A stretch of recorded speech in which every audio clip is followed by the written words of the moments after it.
I envisioned that my dream house in Pine Haven Gardens would be ideal until HOA President Deborah insisted on all my keys to have emergency access becoming more hostile when I rebuffed her fishy request upon finding out she, college-age son, had been robbing houses in the entire neighborhood with HOA collected keys.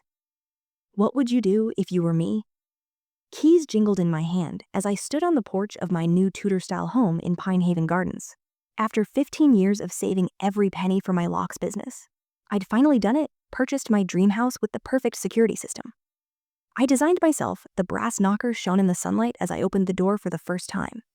As owner, home, sweet home, I whispered drinking in the oak floors and vaulted ceilings. My phone vibrated with congratulatory messages from friends I'd worked for this moment. Every lock, every deadbolt, every security feature was state-of-the-art in my business. I'd seen too. So many break-ins not to take home security seriously. I was about half through unpacking my kitchen when the doorbell rang. Outside stood a middle-aged woman with a perfectly styled blonde bob and a clipboard dressed in a salmon-colored blazer on what was still, despite the heat, summer afternoon welcome to Pine Haven Gardens. Her smile was large, but didn't extend to her eyes. "I'm Deborah Wilson, HOA president, just making my rounds to welcome our newest resident." "Nice to meet you. I'm just settling in beautiful house." "You've bought her," interrupted, walking past me into my entryway without awaiting an invitation. "The Henderson kept it in such great shape. Though I see you've already changed the locks." The observation gave a little shiver down my spine. "Yes, I install security systems professionally," she nodded, making an entry on her clipboard. "Well, that leads me to HOA business. I'll require a full set of keys for your property." I blinked, certain I'd heard incorrectly. "I apologize. House keys shed. Keys any security gates." "We maintain a master set in case of emergencies and maintenance access." Her tone was matter-of-fact, as if ordering a glass of water. "I don't believe that would be proper," I said cautiously. "I respect my privacy, and as a security expert, it's not up to me." Deborah interrupted, her smile compressing. "It's in the neighborhood bylaws. All the residents give master keys to the board for security purposes." Something didn't feel right. But it was my first day. I didn't want to cause trouble. "I'll have to go over the HOA docs before I'll sign off on that. I haven't read completely through them yet." Her perfectly groomed hand wrapped around the clipboard more tightly. "Of course you are supposed to read them, but not too long. Delay compliance is due within 7 days of relocation." As she spun to leave, a young man in his early 20s pulled into the driveway across the street. He got out of an expensive-looking car and eyed us with interest. "My son Tyler," Deborah called out with clear pride. "He's home from college for the summer. He works for the HOA managing properties. You'll be seeing him around." Tyler gave a lazy wave, but something in his eyes uncomfortable as they raked across my home. I nodded and observed them both. Retreat to their large colonial directly across from mine? That evening, I studied the HOA covenant line by line. Nothing, absolutely nothing, regarding residents needing to relinquish their keys. I double-checked, triple-checked the document referenced emergency access procedures that included calling homeowners personally. Not master keys. Sleep evaded me as I struggled with what to do in my 15 years as a locksmith. I'd never heard of an HOA requiring private home keys. It went against every security principle I held. Dear, heavy footsteps on my porch woke me at 6 a.m. I ran downstairs to discover a bright orange violation notice stuck to my door. Notice of HOA violation failure to supply required key copies, $50 per day fine, until compliance reference community safety policy. I dismantled it, rage simmering. Not even 24 hours in my dream house. And already this out my window, I saw Deborah power walking the block in pricey athletic, where clipboard still clutched the next day, brought a second notice of violation, and a courtesy call from my neighbor to the right. An older man named Frank. "Don't let Deborah push you around," he cautioned as he assisted me in unloading boxes. "She operates this community like her own kingdom. The other half of the neighborhood is afraid of her." "But asking for house keys can't possibly be legal," I complained. Frank sighed. "Most people just roll over. It's less hassle than battling the HOA machine." Deborah's been president for 8 years, running unopposed when we spoke. I noticed Tyler Wilson across the street washing his car, but evidently keeping an eye on my home. When our eyes locked, he didn't avert his gaze, but smiled and kept staring. By day 5, the notice of violation had risen to $100 per day, and my mailbox had been mysteriously vandalized overnight. I'd put up a doorbell camera and caught Tyler walking by my house at midnight, slowing down to look at my security system. I called a lawyer friend who handled real estate law. This is extremely unusual and possibly illegal, she assured me after checking my HOA documents. They have no business demanding your keys, period. I learned this information with the intention to write a formal letter, referencing the applicable state statutes regarding residential privacy, and stating the lack of any key prerequisite in the HOA covenant. I dropped it in Deborah's mailbox and mounted more cameras around my house the next day. I awoke to find my tires cut no evidence who did it. But as I was waiting for roadside service, Deborah walked by. What an embarrassment, she said, with fake sympathy. Pine Haven was so safe before everyone began disobeying community regulations. The danger could not have been more obvious as I watched her walking away. I understood this wasn't merely about keys or rules. This was about control and power. And for some reason, Deborah Wilson felt threatened by me. Later that week, I came home to see 3 board members sitting on my porch. "We're here regarding your ongoing violations," the treasurer started nervously, "and your unfounded accusations against our president," added another. I invited them in and presented the evidence. The HOA records with no essential requirements. The state statutes safeguarding homeowner confidentiality and the harassment pattern. Because I'd declined to comply, the board members shared awkward stares. "There's been a misinterpretation." The treasurer finally spoke.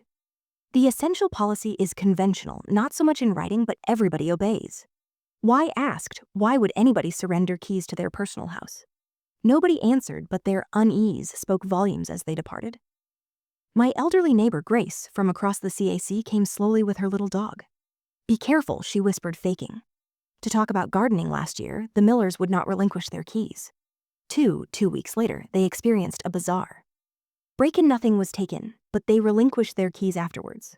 Her words instilled ice down my veins as I saw Tyler Wilson drive into his driveway that night, laughing on his phone. I couldn't help but wonder what game the Wilsons were playing, and why my refusal to hand over my keys had made me their target. "Stop calling about this. There's nothing we can do without evidence." The frustrated police officer voice rang out through my phone speaker as I snapped a photo of the busted garden lights lining my path. 3 weeks had gone by since I'd taken residence, and the mishaps on my property were adding up: mangled mailbox/tires, busted landscape lighting, and now my smart doorbell camera had been spray-painted black in the night. "This is the 4th event this week. I insisted. I'm being harassed by my HOA president, neighborhood." Squabbles aren't police issues, sir, unless you have evidence of who's causing the damage. I hung up angry. The violation notices now exceeded $2,000 in fines, with a threat that a lien could be placed on my property. If not paid, my security company was also suffering. I'd been so preoccupied with this fight that I'd missed appointments and lost clients. My dream house was a nightmare, and all because I refused to give up my keys that night. A knock on my door uncovered. Tyler Wilson smiling informally. "Hey neighbor, Mom asked me to drop by your invitation to the community barbecue this weekend." He gave me an envelope also. I locked myself out of our home. "Mom said you're a locksmith. I could really use some assistance." The trap was so transparent it was downright rude. "Sorry, I don't residential work anymore," I answered callously. "But I can suggest a few firms." His amicable front slipped for a second. "Well, enjoy the barbecue, though most others there will be speculating why you continue to ignore the rules that everyone else observes." As he walked off, the community barbecue invitation seemed even more uncomfortable, like a call to a public trial. I spent the night placing hidden cameras around my house. Not the overt ones, such as my painted-over doorbell, but small high-tech devices hidden in birdhouses, lawn ornaments, and citing. If someone was going to cross the line, I'd have evidence the next day. I took a different tack. Instead of hiding in my fortress, I traversed the neighborhood saying hello to everyone that I came in contact with. Most were polite but reserved. Some, however, told hushed rumors about the Wilsons. Deborah gets what Deborah wants. One of the young mothers with a baby stroller said, "We learned that when she insisted we take down our kids' play structure because it was 3 inches taller than requirements." A retired couple confessed they'd turned over their keys years before. "We winter in Florida, it made sense for emergencies." The husband outlined, however, his wife was less sure. By the time Saturday's barbecue rolled around, I'd assembled an ominous trend houses that had turned over keys, witnessed less violations. Houses with missing owners, traveling professionals, snowbirds, regular vacationers, were especially targets for the key policy. The community park hummed with activity as I arrived at the barbecue. Deborah held court by the grills, commanding volunteers with imperial authority. When she saw me, she waved excitedly, as though we were old friends. "Everyone meet our newest neighbor, the security expert who believes his house is Fort Knox," her voice carried across the lawn. Commanding all eyes to me, uncomfortable laughter rippled through the crowd.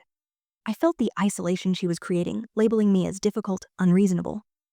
I loaded my plate and sat at an empty table, soon joined by Frank and his wife, quite the entrance. Frank growled Deborah's in rare form. Today a shadow crossed our table, Tyler with 2 beers. Peace offering, he placed one before me with a smile that didn't come anywhere near his eyes. Mom can get fiercely competitive about rules, but she means well. Does she? I whispered quietly. Since threatening and intimidating a new neighbor does not sound good-natured. Tyler's charm disappeared immediately. Cautious individuals who don't belong at Pine Haven Gardens usually have troubles. Before I could say anything, a ruckus arose throughout the park. Grace, my old neighbor, had fainted next to the dessert table as folks rushed to her aid. I sensed something unusual. Tyler slipping away from the crowd, hurrying quickly down towards the residential streets. Instinct prompted me to keep following at a distance. He walked directly to my street, looking around nervously before coming up to my house from behind a tree. I observed him trying my front door, then going to a window, jimmying it with something in his pocket. My blood seethed, but I forced myself to wait to film the secret camera in my front porch. Light would be filming everything. After a couple of angry minutes, Tyler gave up and ran back towards the park. I beat him there, arriving, gasping. Just as an ambulance drove away with Grace, Frank said she'd had a mild heat stroke but would be okay. Where you hide off? Deborah pinned me against the water coolers, her eyes suspicious bathroom. I lied, is Grace going to be all right, check fine. Poor timing though, she was going to announce everyone about her holiday plans. She is visiting her daughter for 3 weeks. The casual manner Deborah told me, this gave me the chills. 3 weeks of an empty home? That reminds me, she went on voice, honey sweet. The board voted yesterday. Your fines have been escalated to $200 per day. And we will putting a lien on your property next week if you don't follow the key policy. Her satisfied smile indicated she felt she won. The barbecue slowed as storm clouds assembled. I assisted with the cleanup, taking the opportunity to talk with board members in private. The treasurer, an anxious accountant named Howard, was especially candid. After a couple of beers between us, he leaned and whispered, I never did care for the key policy, but Deborah says it's for insurance reasons. Something about lowering our community liability rates, is that written down anywhere? I asked casually, there ought to be insurance forms. He scowled. Actually, I've never seen it. Deborah deals with all that herself. Lightning flashed as I headed home, my mind in turmoil. The special keys appeared fine, but wouldn't fully turn, and every try was causing a silent alarm to ring to my phone, and leaving his hands with an invisible UV dye that would be visible under special lighting. I called the police right away, speaking in hushed tones. Someone is trying to break into my house at the moment. I have them on the security cam. Stay somewhere safe, officers are en route, the dispatcher told me. I observed Tyler finally give up on the keys and head towards my back door, probing windows in the process. My heart racing as I listened to him attempting to break the kitchen window. The police were still 7 minutes away, based on my app. Tyler apparently heard something. Maybe a neighbor's dog barking nice because he froze, then ran across my backyard, vanishing in the night between homes. When the police came, I presented them with my home security footage and the circumstances surrounding the incident, including the specialized keys and my video testimony of Deborah. They took my report seriously, particularly when I brought up Grace's advance notice of past break-ins. We have to see if he has returned home. One of the officers said, if your account holds true, we will need to obtain a warrant. We walked over to Deborah's residence, but it was dark. No vehicles in the driveway? They must have left in a hurry, the officer observed, shining his flashlight on fresh tire marks in the driveway by morning. Both Tyler and Deborah were gone. Their sudden departure triggered alarm. Bells throughout the neighborhood, Grace. My elderly neighbor at last felt safe enough to come forward with what she knew. It wasn't just Tyler, she informed police in her statement, which I was asked to witness. Deborah has been operating this scam for years. She requests keys for HOA purposes. Then they target homes. When people are away, as detectives started interviewing other residents, a troubling pattern emerged: 5 break-ins in the last year, all homes belonging to residents who had turned over their keys, all written off as random crimes by Deborah, who dominated the HOA security committee and had dissuaded homeowners from making police reports. What amazed me was how they knew when to attack, until Grace took me through the HOA's vacation notification form, which Deborah had insisted everyone must fill out. It was all set when we'd be away for how long. Even if we'd had alarm systems, the case was gathering pace. But Deborah and Tyler were still nowhere to be seen. I couldn't sleep and wonder whether or not they might turn up, perhaps looking for revenge every night. I checked and rechecked locks and alarm system. 3 days after their disappearance, the police rang me. We've traced my credit card to a motel just over the state line. Local police are mobilizing now. I held my breath, waiting for word that would finally allow me to sleep in my dream house without worry. But what they discovered in that motel room would astonish everyone in Pine Haven Gardens. More than we could ever have dreamed they discovered. I almost dropped my phone when Detective Ramirez called back. With an update, a computer with detailed information on each home in Pine Haven Gardens. She described floor plans, alarm codes, schedules of when people arrive and leave, lists of valuable possessions, and where they're stored. I sat down heavily on my couch. How long has this been happening, based on the files? At least 3 years. But here's where it got worse. They weren't working alone. My stomach nodded. Who else? The HOA treasurer, James Peterson, and the security committee chair, Meredith Taylor. It was an entire operation they used. HOA positions to gather information, then targeted homes when owners were away. This explained why my initial complaints about the key policy had been so quickly dismissed by the entire board. The call waiting beep sounded on my phone. The mayor's office. I've got another call, detective. Please keep me updated. I switched calls to hear Mayor Collins himself on the line. We need your help, he said. Without preamble, the entire HOA board has either been arrested or resigned. Pine Haven Gardens needs emergency leadership until elections can be kept, Mayor Collins. I've only been here 3 months. Surely there must be someone with more experience. You're just what we need, someone new who isn't part of the old system. And you've already shown you care about the safety of the community. The city council voted unanimously to appoint you interim HOA president. If you'll accept, my dream house had become a nightmare. And now I was being asked to assist in repairing the whole community. I considered saying no to selling the house and relocating somewhere else, without an HOA. And then I considered Grace and the rest of the other neighbors who had been terrorized. I'll do it, I exclaimed at last. When is the first meeting? Tonight at 7, the fair and the community center. Warning. It was going to be hot, that was an understatement. When I arrived at the community center that night, the room was filled with outraged, terrified residents. Some were shouting, others were crying, and all were demanding answers. I breathed deeply, and stepped up to the microphone. The room slowly quieted. My name is Alex Morgan. 3 months back, I relocated into my dream house in Pine Haven Gardens. Within days, I was getting bullied into surrendering my house keys to individuals who we now see were intending to steal from me. Whispers of assent swirled through the onlookers. I'm neither a politician nor a community organizer. I'm simply a homeowner who wishes to feel secure like all of you. I cannot turn back the clock, but together we can rebuild this community the right way for 2 hours. We spoke, people opened up their hearts. Homes broken into, things stolen that they'd been too scared to report intimidation. When they stood up to HOA decisions, the enormity of Deborah's scam was huge. A week later, the police let me view evidence from Deborah's motel room in case I could identify stolen property from among the electronics and jewelry. Was something that ran cold through my blood. A collection of master keys stamped with addresses, including one to my residence that I had never provided anyone. How did they obtain it? I asked Detective Ramirez. Tyler, apprenticed at Locksmith Express on Main Street, made copies of customers' keys and documented their addresses. This was how they'd been entering homes prior to the owners turning over their HOA keys.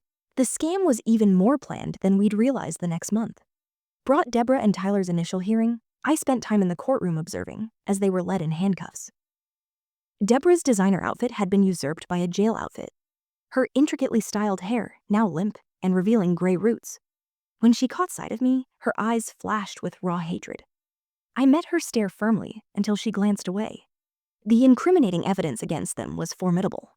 In addition to my tapes and security cameras, police had found stolen goods from a storage facility, matched Tyler's prints to unsolved burglaries, and discovered their meticulous records of each theft. They were charged with several felony counts of conspiracy to burglarize and extort. As the judge denied them bail, I felt a load lift off my shoulders. They wouldn't be back at Pine Haven anytime soon. Our first official HOA meeting new leadership attended was held in my backyard. I'd taken the stodgy meeting format instead of installing picnic tables where neighbors might actually meet one another. First order of business, I announced, was a vote on our new bylaws, most significant among them. No HOA member or officer may ever request or possess keys to any residence. The vote was unanimous. Grace approached me later in the day, carrying a plate of cookies. "I didn't know I'd live to see this day," she said. "For years we were afraid of that woman." "Why didn't anyone report her earlier?" I asked politely. "When you're older, sometimes people don't listen to you." "I tried once," informed the former board. "My fears." Deborah talked them round. "I was confused, perhaps beginning dementia." Her eyes welled up with tears after that. I just tried to keep my head down. I put my arm around her shoulders. "Well, you're the new vice president. Now nobody's going to dismiss you again." 6 months later, Pine Haven Gardens has changed. We replaced intimidation with community of events, punitive fines with neighbor assistance programs. When the Johnsons' basement flooded, 20 neighbors appeared with pumps and fans. When Grace needed her roof fixed, the community set up a fundraiser. My dream house finally feels like home last week. I put in a small free library under my front porch. The first book I put inside was one about home security. Deborah and Tyler ultimately took plea bargains 15 and 10 years respectively. The judge sentenced them to restitution to every family they'd burglarized. Though most things had emotional value, no amount of money could replace. Sometimes I reflect upon that initial confrontation with Deborah. How close I came to relenting, just to sidestep confrontation. One little act of defiance by a victim of a bully uncovered a criminal operation and united a community. Yesterday, a newlywed couple relocated in next door to me. Deborah's former residence sold at auction to make restitution. I strolled over with a welcome basket and introduced myself as their neighbor, not as the president of the HOA as we talked. The husband said they selected Pine Haven precisely because they'd heard about our community spirit. "Is it true what they say?" He asked that this all began because someone wouldn't turn over their house keys. I smiled. Sometimes the smallest choices have the greatest impact, talking about which. Here's our HOA welcome packet. You'll see right on top. You never need to give anyone your keys. They looked relieved, and I realized once again how something as basic as respecting people's boundaries can be the basis for a real community. My dream house had been absorbed into something greater, a neighborhood where people cared about one another. Not out of duty, but because we'd learned the difficult way what takes place when trust is broken. And those special keys that began it all. They're placed in the community center with a plain plaque that states sometimes saying, "No is the key to a better community."